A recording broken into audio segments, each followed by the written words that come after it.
What's on, ladies and gentlemen? My name's Ross, I like games, and today we need to talk about One Piece. There is more lovely One Piece TCG news, and it is frankly One Piece TCG news that is making me very, very, very jealous. Now, One Piece Red, the film, or One Piece Film Red, or however it's actually supposed to be said, is coming out in Japan. And then this is something that even if you're just following the TCG, you will have noticed, because of course Starter Deck 5 is the film Starter Deck. It's got Shanks as the leader and all of that, we've talked about this, but this is a starter deck that is made to tie in with the movie. And of course it's a budget starter deck, it's 550 yen rather than 990, and this is again, I'm assuming, very, very deliberate, because this is made for people to go, oh, I watched the movie, oh, there's a TCG, I'll pick that one up. It's a very budget product, job's a good un. But there is something else. You see, One Piece have gone and tweeted out, a tutorial deck will be distributed as a present for the second visitor of the hit movie One Piece Film Red.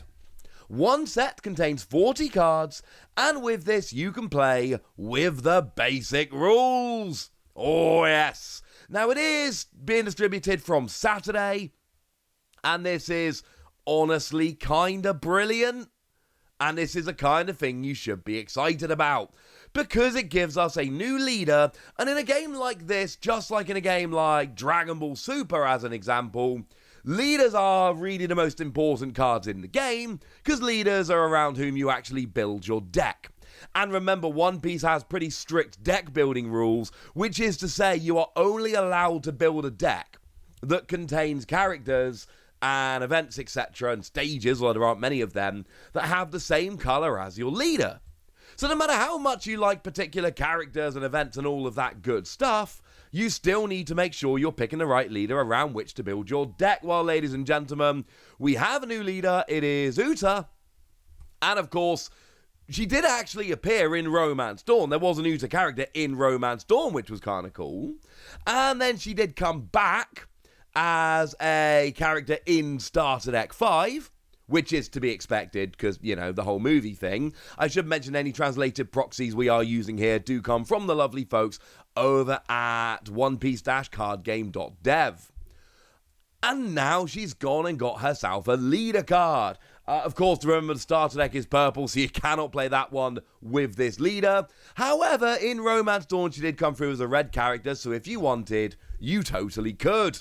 But of course, we've got ourselves a new leader, so that does lead to the rather important question of, what does the leader do? Well, translations also come from the lovely folks at onepiece-cardgame.dev, and what we've got here is a 5,000 power 5 life character, which of course is what we always see from monocolor leaders, and activate main once per turn, one cost, i.e. once per turn you can rest one Don to use this skill, up to one of your characters without effects, gain 2,000 power this turn. That's right, ladies and gentlemen. They want you to make a vanilla deck. How cool is this? I love this. I absolutely love this. Because we see this in like every game. Back in the early days of Digimon, back in BT1 in the first set, people were legit playing Monzaemon in blue decks. And the reason people were playing Monzaemon in blue decks was because 5 cost to play as a level 5 was lower than the average of 7, and 2 cost to Digivolve for a level 5 was lower than the average cost of 3. So you had a card that was cheaper to both play and evolve, and therefore it became a pretty useful card. Well, we've just seen the release of EXO3 over in Japan, which came hot off the heels of BT10, which is to say, we've had 13 Digimon sets that have been released at this stage.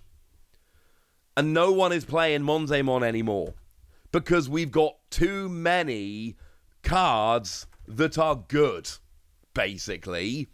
And that makes me sad. What we need is something to make vanilla characters cooler, and that's what we get with Uta here. And I love it! I absolutely, flat out love this. It is really, really cool. Of course, I mean, we're with a red leader here, so let's go and stick to the red starter deck. But in all of the starter decks, including the red, what we saw was a bunch of vanilla characters. So we could look at Nico Robin as an example. That would work. Or we could look at Frankie as an example. And what we see with all of these vanilla characters is counter plus 1,000, and the power is 2,000 more than the cost.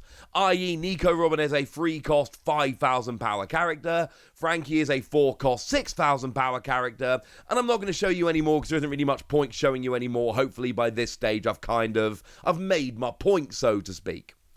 This is what we see from vanilla characters. And sure, they absolutely, they serve a purpose. But generally speaking, when we see vanilla characters seeing play, it's because other characters can search them out, etc. It's not quite the same, I think it's fair to say. So here we are trying to make them actually relevant, and I adore this, ladies and gentlemen. I absolutely flat out adore this. I think this is a wonderful, wonderful thing. I can't tell you if this is actually going to end up being good in the long run. Maybe it won't. Don't really care. I just think this is really, really cool, and it makes me really, really happy. And if we go and have a look at the other cards, which have gone and been revealed, what we see here is actually exactly what we would expect. So there is a promo Luffy card, but what we've got here is 4 cost, 6,000 power, counter plus 1,000. Exactly as you would expect. We've got a Shanks, which is 8 cost, 10,000 power, counter plus 1,000. Exactly what we would expect. And then we've got Ben Beckman. I don't remember seeing in the card game so far. We might have done, I might have just forgotten him. But we've got 7 cost, 9,000 power, counter plus 1,000. So all of this is exactly what we would expect. And basically what we've got is what looks to be a starter deck full of vanilla characters. By vanilla, we're referring to characters that have no skills, are just a play cost, an attack, and a counter. But then a leader which takes advantage of them, and I think this is wonderful.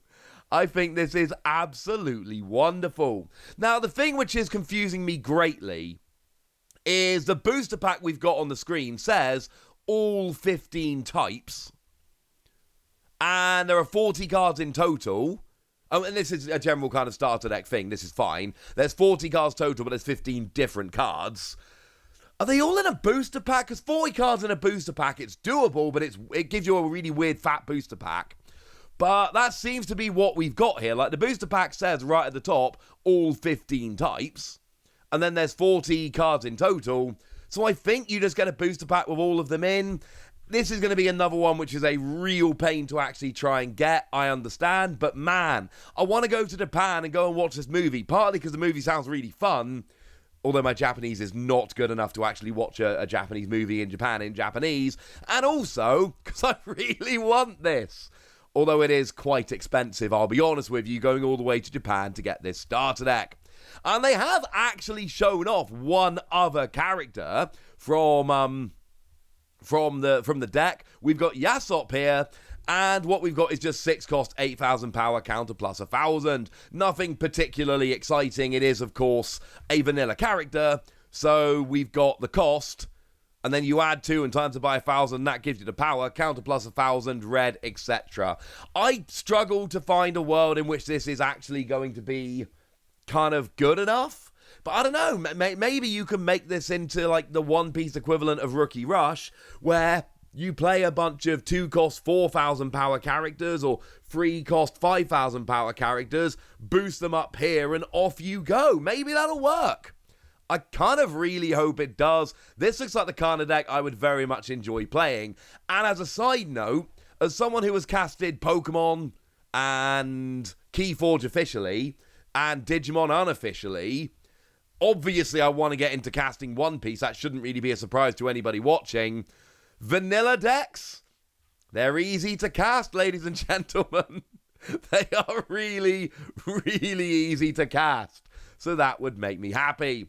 You may notice on the picture I showed you earlier, there is an event. It's not a new event, it is a reprint. It is a reprint of Jet Pistol, which is one of the red events that we saw coming around in the red starter deck. It's a 4-cost. You KO one of your opponent's characters with a power of 6,000 or less, and as a trigger, if it comes out when your life is taken, it just does the same thing. And actually, 6,000 power or less is a decent amount of characters, honestly. So, yeah, that's kind of cool. And honestly, this is the cool promo version, so why wouldn't you want to go for this one?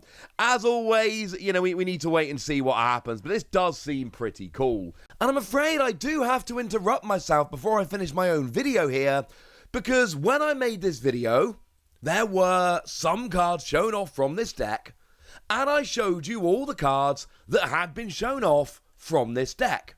That was real.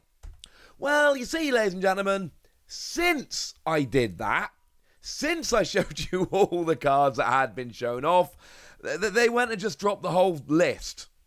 So now all the cards are out there, so we kind of need to go through the rest of the cards because we know them. And even though I've made the video and finished the video, it seems weird to not show you the rest of the cards. And although some of them are vanilla, not all of them are. So what we've got here are Jellyfish Pirates, 3-cost, 5,000 power, 1,000 counter, standard vanilla card, like expected. Now, Sunny-Kun here, this is an interesting one. Now it's just an ordinary everyday run-of-the-mill standard 1-cost, 3,000 power, 1,000 counter, but it's a picture of a toy, and I adore the fact that they've put the Bam Presto logo on there. If anybody's wondering, there's a really simple reason for this. It's a Bam Presto toy. In order to get the rights to use that image on the card, they've had to put the Bam Presto logo on the card. From a business standpoint, it's kind of awesome. From a card playing standpoint, it looks really weird and awkward. Hey ho. Now Kobe comes in here as an actual legitimate, not vanilla character. 3-cost, 3,000 power, blocker, and as a trigger, play this card. Pretty standard. We've seen this in a bunch of different places. I should say the translations, I actually did a lot of these myself, but I should give a shout out to Diego Brando over on the Facebook page for just generally being an awesome person. And so I could check my translations just in case I was being a big dumb dummy. So, Helmeppo there, and I might be pronouncing that wrong. If I am, I apologise. But what we've got here is a 1-cost, 2,000 power, and on play, your leader or up to one of your characters gains 1,000 power during this turn. And then counter plus 1,000 because I don't know. Why not, ladies and gentlemen? Why not? Now we do have a Trafalgar Law, 4-cost, 5,000 power, 1,000 counter. And when you play, up to one of your opponent's characters loses 2,000 power. Nothing groundbreaking there, but kind of a cool card. And it's got, the artwork of the toy. Still don't really understand this, but hey ho. Beppo comes in as a 3-cost, 2,000 power character with counter 2,000. That's good. And Don X1, when attacking, KO up to one of your opponent's characters with 3,000 power or less. And that skill combined with the 2,000 counter, this makes me think it's a really good card that is going to find its way into a bunch of decks. We've also got ourselves Gordon coming in here, 1-cost, 2,000 power. And activate main, you can return this card to the bottom of your deck. Up to one of your opponent's characters loses 3,000 power during this turn. This is one of the ones I translated by myself, and I am legitimately proud, because that was not an easy thing to do. And then we've got Bartholomew here. 2-cost, 3,000 power, blocker. And again, that is a toy, so to speak. Oh, I should say, sorry about this one, Diego Brando posted it in the Facebook, but the translations are actually from Helio on the Discord. So my apologies for that one. And actually, while we're here, there is also one more red event, which has gone and been reprinted. I told you there was one red event that was reprinted in this deck. Turns out there are two red events that have been reprinted in this deck.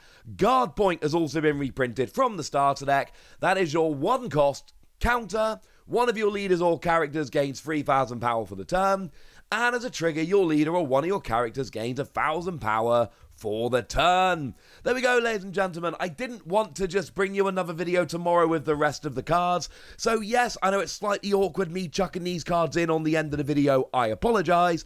But you know what? I wanted to show them to you, and I didn't want to wait any longer. So now let's go back to the original ending for the video and just pretend it's not a really awkward transition. I will tell you, and this is pretty important, we will get these at some point. I cannot tell you how, but I can tell you at some point we're going to get these, because we always get the promos. Are we going to get the movie released with a 40-card booster pack? I don't know, maybe.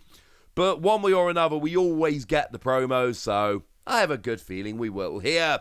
Plus, how cool is this? I really like this. I don't know why I'm so excited about what is a vanilla deck with just a leader that boosts power, but for some reason I really am, and I'm not going to fight it. But now, ladies and gentlemen, I want to hear from you guys. I want to know how cool you think this is. I want to know if there's any world in which you could see this being good. I want to know anything you want to tell me, so let me know in the comment section. Go nuts! Be nice! And then make sure you like this video, subscribe to this channel, follow me on Twitter at TheWasi. That's where we talk One Piece and a bunch of other card games. And please do consider checking out patreon.com/PTCG Radio, where you can support the channel, get some bonus podcasts and all that good stuff. But by far the most important thing as always, look after yourselves till next time, would ya? Thank you very much for watching. My name's Ross, and you've been watching Wasi Plays.